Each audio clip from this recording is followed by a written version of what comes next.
देखा है ना। तो चोरी करना क्या होता है? पाप। लेकिन कभी कभी अच्छाइयों मतलब अच्छा काम करने के लिए चोरी करना कभी कभी क्या होता है? अच्छा होता है ना। जैसे अपने देश की रक्षा करना हो गया, तो दूसरे देश के डाटा को, उसकी सिक्योरिटी को चुराना कभी कभी अपने देश के लिए क्या होता है? अच्छा है ना। तो कोई भी चीज गलत नहीं होता है, लेकिन स्थिति के हिसाब से उन चीजों को गलत या सही बनाया जा सकता है ना। जैसे पापा का पैसा चुरा ले बाजा तो लात घुसा खुल पड़ी है ना, दंडो पड़ सका था ठीक। हाँ वो पड़ी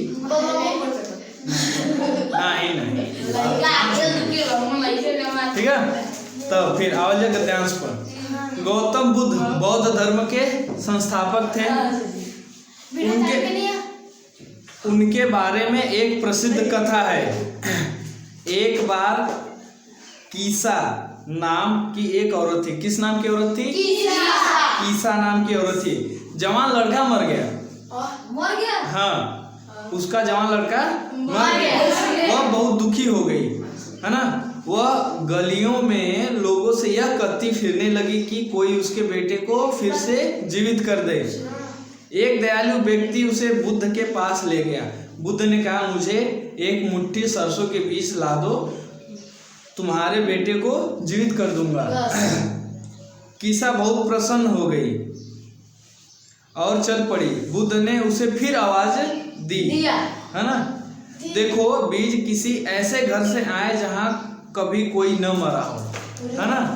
बुद्ध भगवान पहले राजा रहा, सबके पता है ना। शुद्धोधन का उनके पिता का नाम क्या था? शुद्धोधन। अरे हर्षवर्धन ही शुद्धोधन नाम था। तो राजा के बाद जब वो महात्मा बुद्ध बने तो उनके पास बहुत से ऐसे लोग आए जिनकी समस्याएं थी, तो उनकी समस्याएं को दूर करना पड़ा उनको। तो ऐसे ही एक औरत आई कीसा नाम की, उसका जवान लड़का मर गया। इसमें लिखा नहीं है, लेकिन वो क्या था? इकलौता था है ना।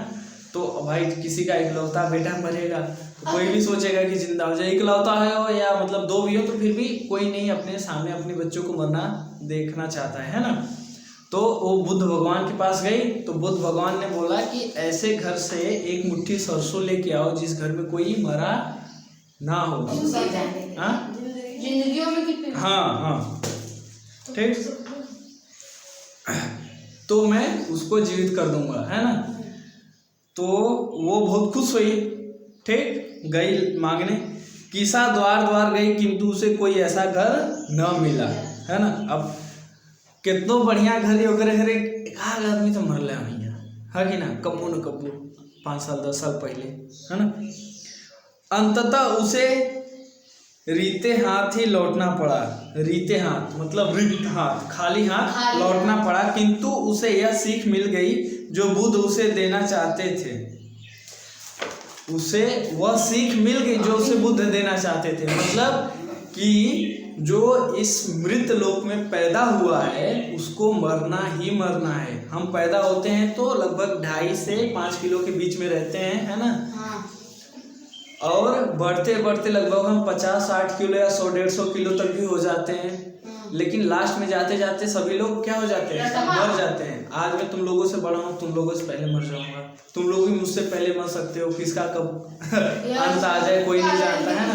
जैसे सूर्य है, सूर्य का भी एक दिन अंत हो जाएगा। लगभग 15 करोड़ साल 15 लाख करोड़ साल के बाद सूर्य भी क्या हो जाएगा?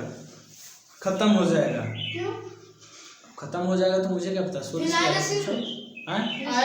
अब मुझे क्या पता भाई, वो भगवान जाने क्या होने वाला है क्या नहीं, है कि नहीं। चंद्रमा भी खत्म हो जाएगा, पृथ्वी भी खत्म हो जाएगी, है कि नहीं। कोई नहीं बचेगा। बची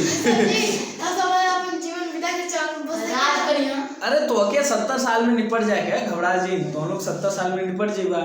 ओकर बाद जे बची हुई देखी तो हम लोग से क्या लेना देना। तो हम लोग 70 साल जिए ना बढ़िया से है ना। ठीक, तो प्रश्न, बौद्ध धर्म के संस्थापक कौन थे? पहला राजा बुद्ध, दूसरा गौतम बुद्ध, तीसरा कीसा नामक महिला, चौथा गौतम ऋषि। गौतम बुद्ध बौद्ध धर्म के संस्थापक थे। कीसा इतनी दुखी क्यों थी? पहला, बुद्ध ने उसे सहायता देने से मना कर दिया। दूसरा, उसके बेटे ने उसे अकेला छोड़ दिया। तीसरा, उसका बेटा मर गया था। चौथा, उसे सरसों के बीज नहीं मिले। हाँ, उसका बेटा मर गया था। कीसा चाहती थी कि लोग खाली स्थान उसकी सहायता करें। पहला, कुछ धन दिलाने में। दूसरा, गौतम बुद्ध से मिलाने में। तीसरा, कुछ सरसों के बीज लाने में। चौथा, उसके बेटे को जीवित करने में। इसीलिए क्या जाता है, पहले पूरा सुनो उसके बाद आंसर बोलो। नहीं, कुछ का कुछ भी हो सकता है। झगड़ा कर रही। चौथा क्वेश्चन, कीसा को रीते हाथ क्यों लौटना पड़ा? रीते हाथ क्यों लौटना पड़ा? पहला, उसे कोई सहायता नहीं मिली। दूसरा, उसे सरसों के बीज नहीं मिले। तीसरा, उसे ऐसा घर नहीं मिला जहाँ कोई मरा न हो। चौथा, बुद्ध ने उसे यही कहा था, है ना, उसे कोई ऐसा घर नहीं मिला जहाँ कोई मरा न हो, है ना। लास्ट क्वेश्चन, बुद्ध यह सीख देना चाहते थे कि मौत से कोई नहीं बच सकता। दूसरा, सरसों के बीज सर्वत्र नहीं मिलते। तीसरा, जो मरता है उसका पुनर्जन्म होता है। चौथा, द्वार द्वार घूमना व्यर्थ है। बुद्ध यह सीख देना चाहते थे कि मौत से कोई नहीं बच सकता। दूसरा, सरसों के बीज सर्वत्र नहीं मिलते। तीसरा, जो मरता है उसका पुनर्जन्म होता है। चौथा, द्वार द्वार घूमना व्यर्थ है। पहला क्या है? मौत से कोई नहीं बच सकता है। हाँ, तो मौत से बचना आसान नहीं है। मौत से लोग बचते हैं लेकिन वो बहुत बहादुर होते हैं, ना। ऐसे लोगों की कहानी मैं बाद में बता दूंगा आप लोगों को, ठीक है? ठीक, तो आज के लिए इतना रहने दें।